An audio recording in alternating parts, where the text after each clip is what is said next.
I invite you to please remain standing, and if you have a Bible or a device, if you turn to Mark chapter 14 as we continue to worship through the teaching of God's Word.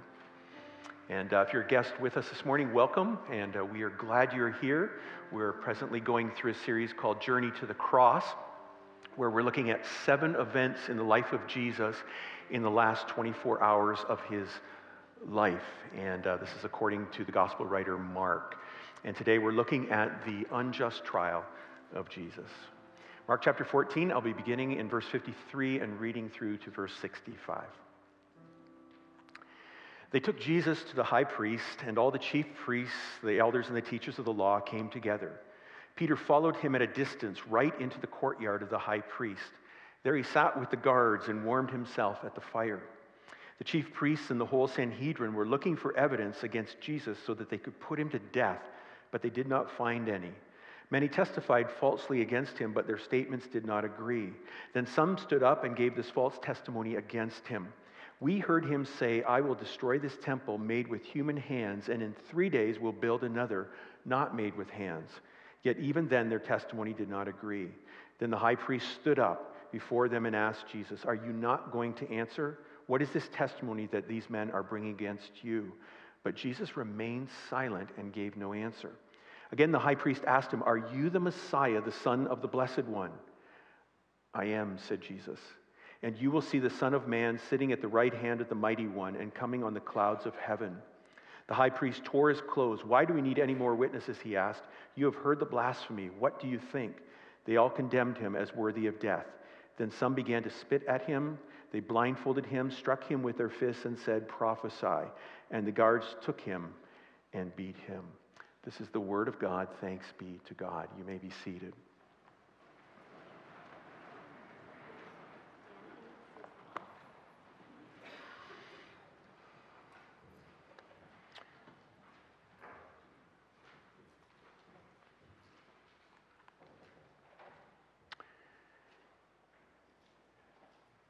In June of 1994, along with almost 100 million people, turned on the television set to watch a low-speed police chase. On a highway in Los Angeles, in a white Ford Bronco, was a former National Football League player, broadcaster, and actor named O.J. Simpson. And there were a multitude of police cars following him. There were 9 helicopters at one point in the sky following. People got out of their cars and lined the highway to watch this procession. A few days earlier, O.J. Simpson's ex-wife, Nicole Brown Simpson, along with her friend Ron Goldman, were stabbed to death. And O.J. Simpson was a suspect in the case. Eventually, the chase came to an end. He was arrested and brought to trial. And during the trial, the prosecution laid out the evidence against O.J. Simpson. There was a bloody glove that was found at Nicole's condominium, and on that bloody glove was the blood of Nicole, Ron, and O.J. Simpson. At the home of O.J. Simpson, there was the other bloody glove, and it had the blood of the 2 victims. The prosecution also brought into evidence 2 bloody socks that O.J. Simpson was wearing, again with the blood of the victims. And then there was the blood in the white Ford Bronco. And then there was the blood of a rather large pair of shoes that were very expensive. Not brought into evidence was the evidence that O.J. Simpson, 6 weeks before the stabbing, had purchased the exact same knife that was used in the murders. And so about a year later, after the low-speed chase, and this trial, referred to as the trial of the century, was front page news for about a year. How many of you just can remember that? Okay, yeah, a number of you. And after a year, and the trial came to an end, And O.J. Simpson stood with his defense team, which was known as the Dream Team, and there a verdict was issued. Not guilty. O.J. was acquitted of the crime. And I remember on that day feeling disconcerted, or just I was confused because there was so much evidence, and it seemed to me that this guy was getting away with murder.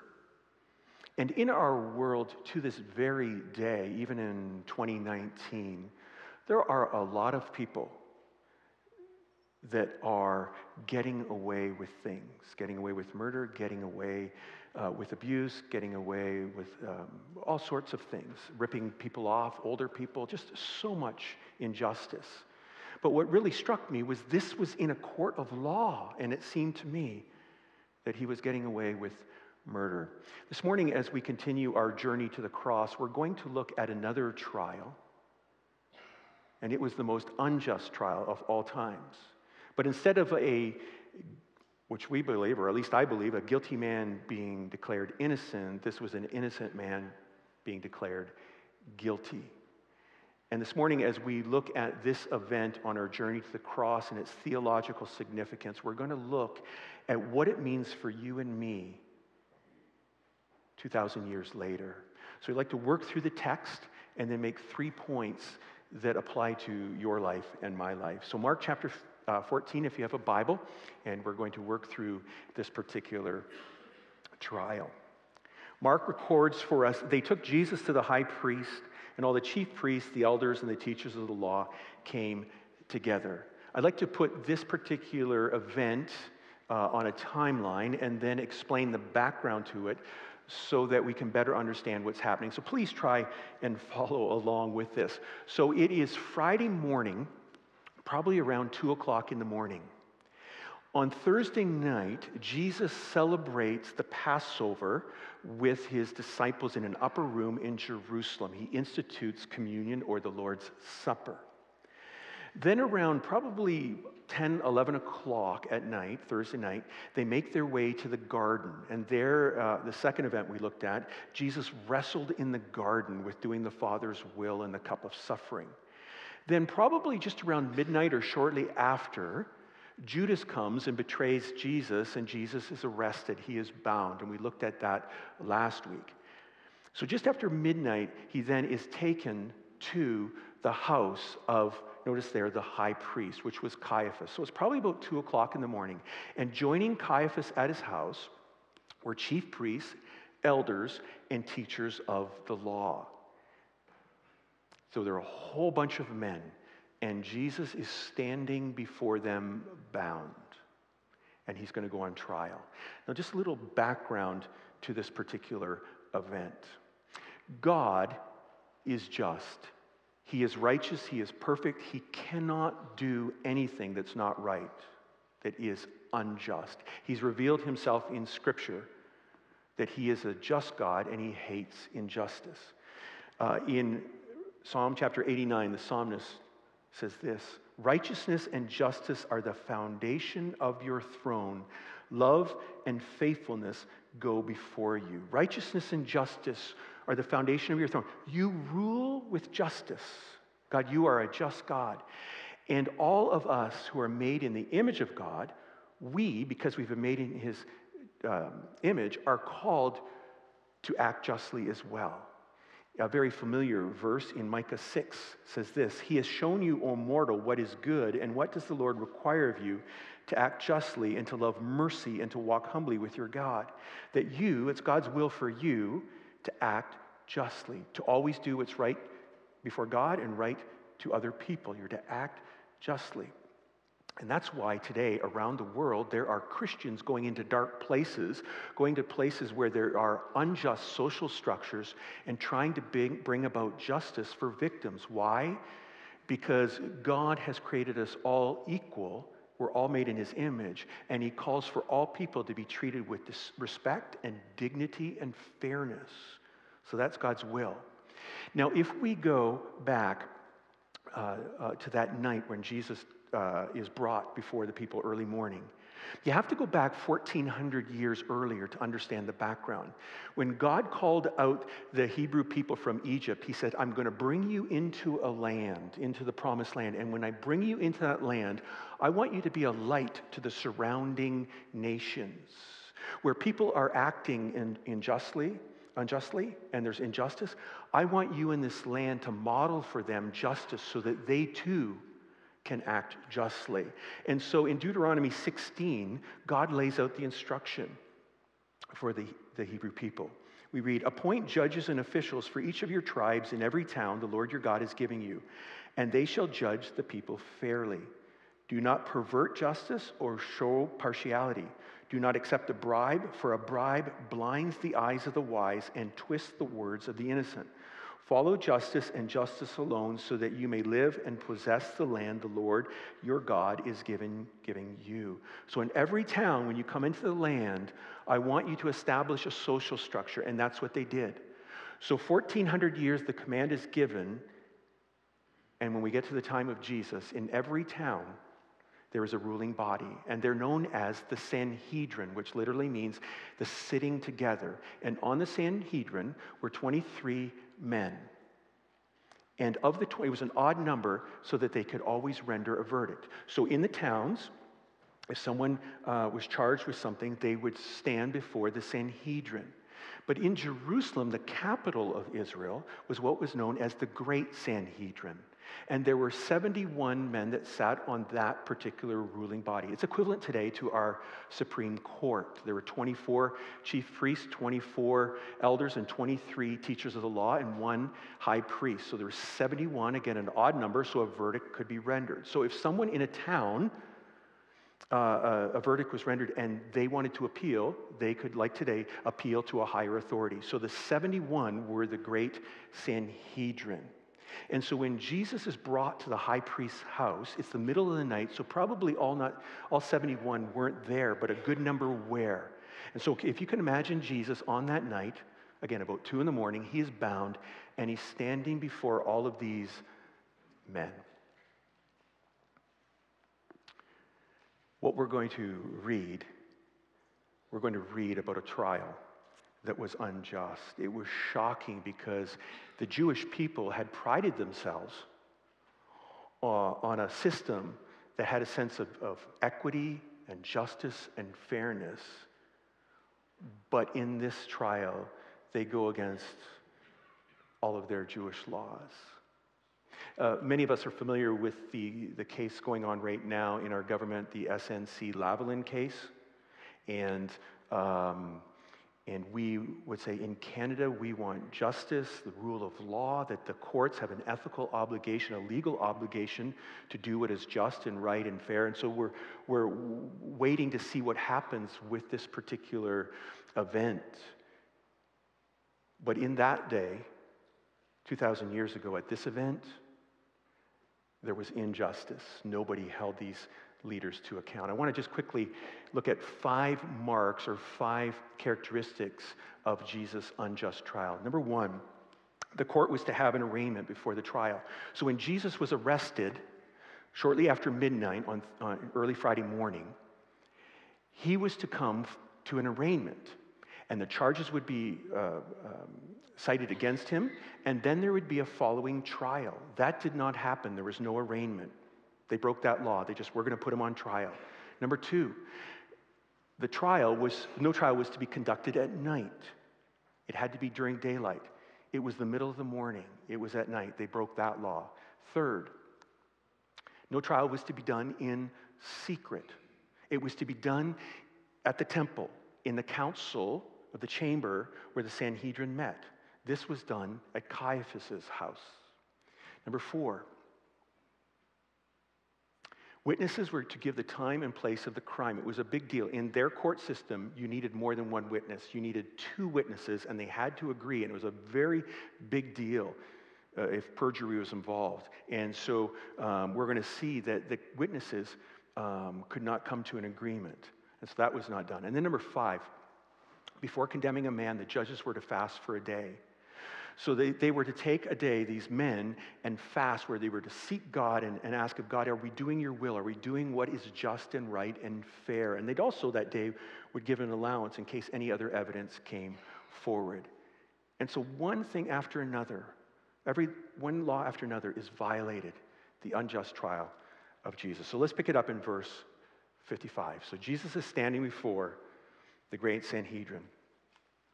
The chief priests and the whole Sanhedrin were looking for evidence against Jesus so that they could put him to death, but they did not find any.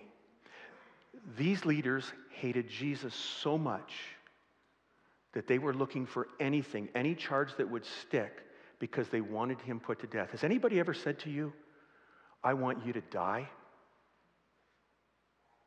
I want you to die? Jesus had a host of men wanting him to die. And again, why is that? There are a number of reasons. One is that he confronted empty religion. These leaders, these chief priests, these teachers of the law, these elders were to be just, and they were to point the people to God. But instead of pointing to the people to God, they'd become corrupt. And we know that not only just from the Gospels, from the Bible, but also something called the Talmudic writings, and Josephus, who is the Jewish historian writing for the Romans, they all refer to the Sanhedrin, to this ruling body, that they weren't just and right and fair. In fact, Josephus calls Annas, who was the ex-high priest, who really was the power broker, he had made being a priest and the temple very lucrative. Josephus refers to him as a hoarder of money. So you've got these corrupt men, maybe not all of them, but many of them, corrupt. And Jesus is standing before them, and they want to put him to death because he's calling them out. He's a threat to them. They've got this empty religion where on the outside, they do all the things. They check the boxes, but on the inside, they're not right with God. Second reason they wanted to put him to death was that he loved the outcast. Those men were part of the ruling body, and they were held in high esteem, so much so that in the Greco-Roman world, in an honor-shame culture, they were revered. They were at the top. Men were below them, and then women and children below that. And here is Jesus, and he goes around loving the outcast and saying, really, we're all equal. No one is better than anyone else. So they wanted to stop that message going around as well. But here's the main reason they wanted to put him to death, is because he claimed to be God. John chapter 5, John chapter 8, John records a number of instances where he's making these claims, and it just upsets them. He called God his Father, which made him equal with God. He claimed to be able to forgive sins, which only God could do. And so this man was a false Messiah, and he needed to be put to death. So they're looking for a charge. Verse 56, many testified falsely against him, but their statements did not agree. Then some stood up and gave this false testimony against him. We heard him say, I will destroy this temple made with human hands, and in 3 days will build another not made with hands. Yet even then their testimony did not agree.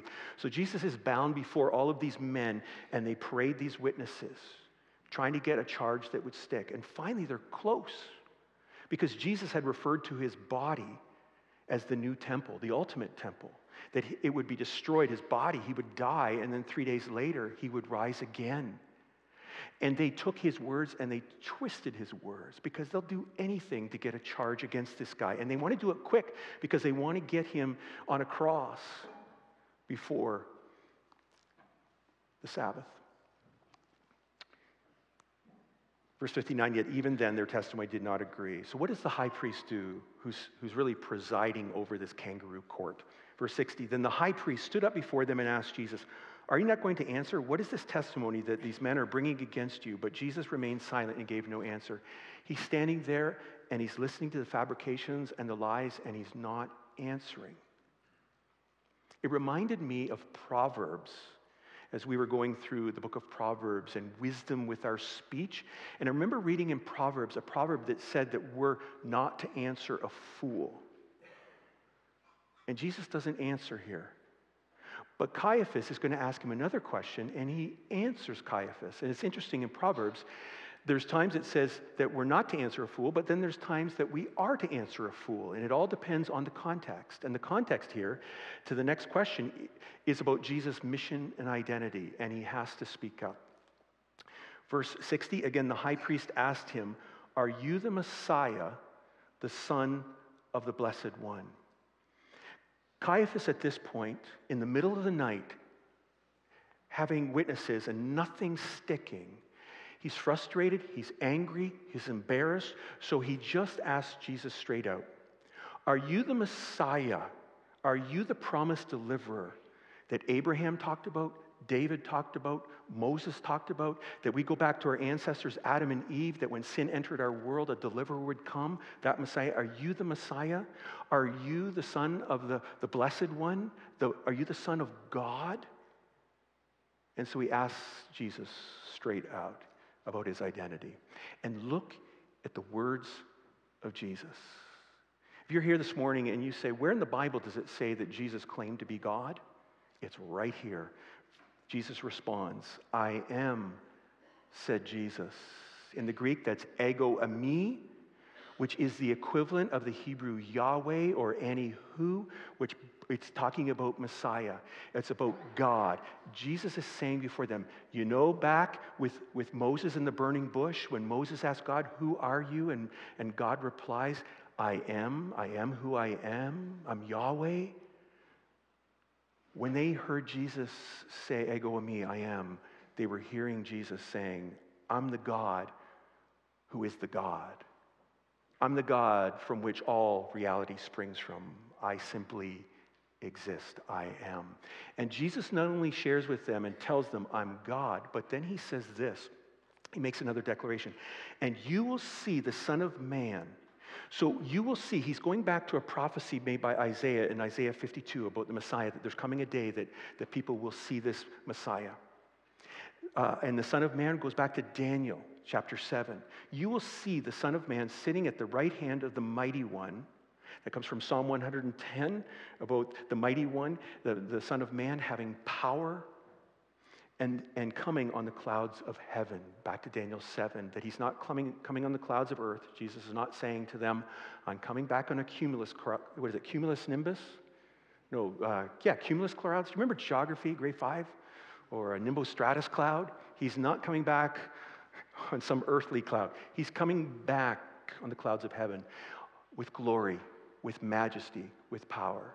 So Jesus is taking these prophecies about the Messiah, the Son of the Blessed One, and he's applying them to himself, and basically saying to them this: right now you are judging me, but there's coming a day when the Son of Man, the judge, that you will be standing before me, and I will be judging you. I am God, and I'm the one that's going to judge. And those religious leaders, hearing that, of course, in that culture at that time, went ballistic. Verse 63, the high priest tore his clothes. "Why do we need any more witnesses?" he asked. "You have heard the blasphemy. What do you think?" They all condemned him as worthy of death. "You've heard it with your own ears. This man speaking blasphemy, being irreverent toward God, disrespecting God. What do you think?" And they said, "He's worthy of death. He needs to die." This is about 2 in the morning, 2, 3, 4 now. And at sunrise, and we'll pick it up next week, they're going to go to the temple and have some semblance of legalities, probably 10, 15 minutes at the temple in their chambers, and they're going to pass this sentence, and then they're going to take him after sunrise to Pilate. But here, in this unjust trial of Jesus, they've condemned him. He's worthy of death. But it doesn't stop there. Look at the other injustices that we see. Verse 65, then some began to spit at him. Have you ever had someone spit at you? I had one person after the first service. Still remember this to this day. Anybody here, you've had someone spit at you? Could you imagine Jesus bound And he's looking at upwards of 71 men, and they all want him to die. They all hate him, hatred's in their eyes. They're looking at him. But then some of them come forward, and they spit on him, basically saying to him, "We think so little of you." And they spit. And not only that, Mark records for us that they then blindfolded him, probably took a tunic, put it over his eyes, and began to strike him and say, "Prophesy." In other words, tell us who hit you. And they're punching Jesus. Where's that from? That goes back to Isaiah chapter 11, a misinterpretation of a verse in Isaiah where they believe that the Messiah, when he comes, would be able to judge and prophesy simply based on smell. Wouldn't have to see, just could smell who was doing what. So they're in a sense mocking him. "So you're the Messiah. Okay, you tell us who hit you."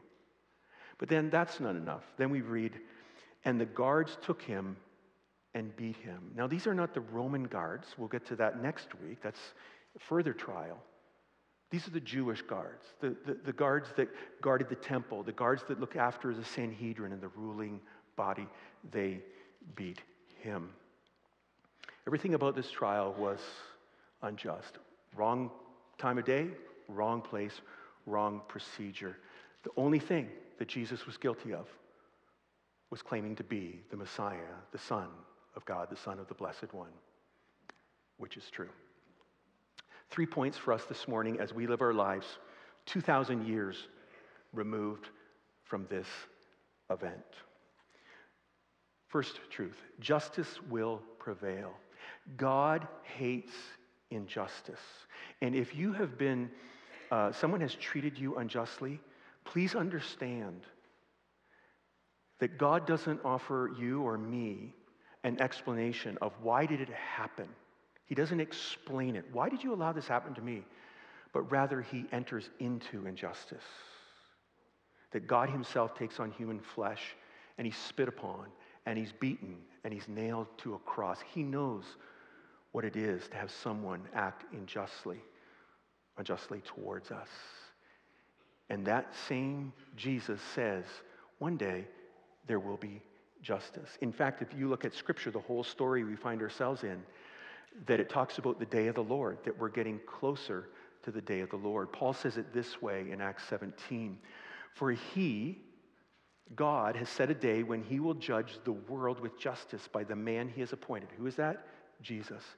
"He has given proof of this to everyone by raising him from the dead."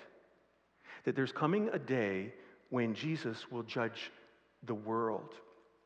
We made in God's image realize, as we reason this through, that a just God couldn't simply overlook sin and simply say, "I forgive everybody. You know, whatever you did, I just forgive you." He can't, because there has to be, the wrong has to be righted. There's a debt that needs to be paid. So please understand this. When you look at the world around you and you hear of one injustice after another, God is not simply idly sitting by, twiddling his thumbs, but every flip of the calendar is one day closer to when justice will prevail, to the day of judgment. But notice, too, who he's judging. He will judge the world. Point number 2 is humanity will be judged. You and I, O.J. Simpson, all of us are to be judged. God is very clear. The unjust will be punished for their injustice. No one gets away with anyone. No one's going to stand before God and say, "God, you can't judge me. I'm perfect. I've never done anything wrong against you or anyone else." Paul, the Apostle Paul, who before he met the risen Jesus said, "You know what?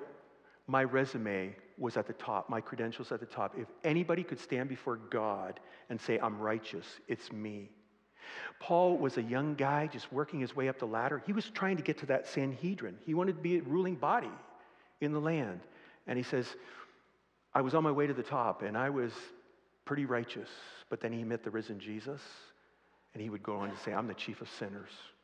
Because the closer you get to Jesus, the more you realize how short you fall of his glory and perfection and justice. Paul said it this way: there's no one righteous, not even one, for all have sinned and fall short of the glory of God. Humanity will be judged. But here is the good news. By the way, is anybody feeling a bit low right now? Right? Here is the good news.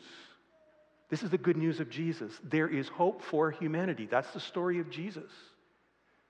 That Jesus came into our world. God came into our world, took upon himself human flesh, lived a sinless life, and died on a cross in our place. And because of that, justice has been served. It's been said that on the cross, again, when you think of the cross, you think of love, but you also think of justice. And on the cross, it's the ultimate act of injustice. Here is an innocent man who is dying on a Roman cross. As Judas said, I've sinned, I've betrayed innocent blood.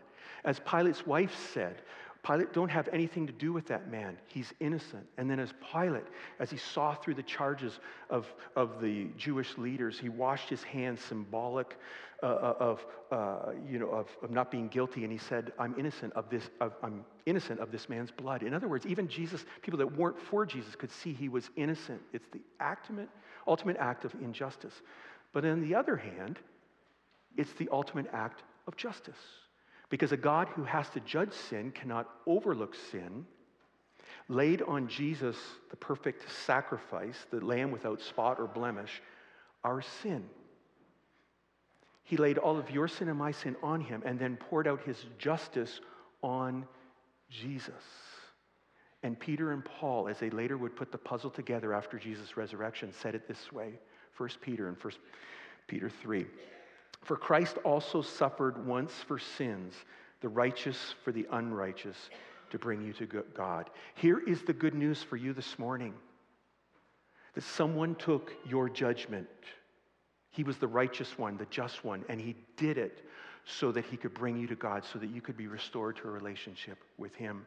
And then Paul said, God made him who had no sin to be sin for us, so that in him we might become the righteousness of God. Because of what he did on the cross for us, that our sin was paid for so that we could be made right with God. And the more that you understand it, and I understand just what Jesus did and the justice that was served on the cross, the more we get on our knees and we realize how much he loved us, because he was willing not to run from injustice and not run from being spit upon and beaten and blindfolded and nailed to a cross. He ran into that injustice because he loved you and me so much. And the more that we understand that, the more that we realize he is worthy of our lives, all our worship. So I want to ask you this morning, who's going to pay for the wrong that you've done? You can try to pay for it yourself and try to atone and be a good person. Or you can run to Jesus on the cross and say, Jesus, I claim you, I love you, I need you. You died in my place, and justice was served. In just a few moments, we're going to come to the table where the same Jesus who had his arms stretched out wide, he comes to us and he's got his arms outstretched and he says, come to this table and remember what I've done for you, how much I love you. Take the bread, remember my body, and take the cup and remember my blood that was given for you. And this morning, all of us here are welcome to the table. If you've called out to Jesus to save you from your sins, please join us. If for some reason you'd rather not this morning, please just pass the bread and the cup by. But we're going to take a moment this morning and remember the one who died on the cross for us. I'm going to ask you to stand as the worship team comes and leads us in a song.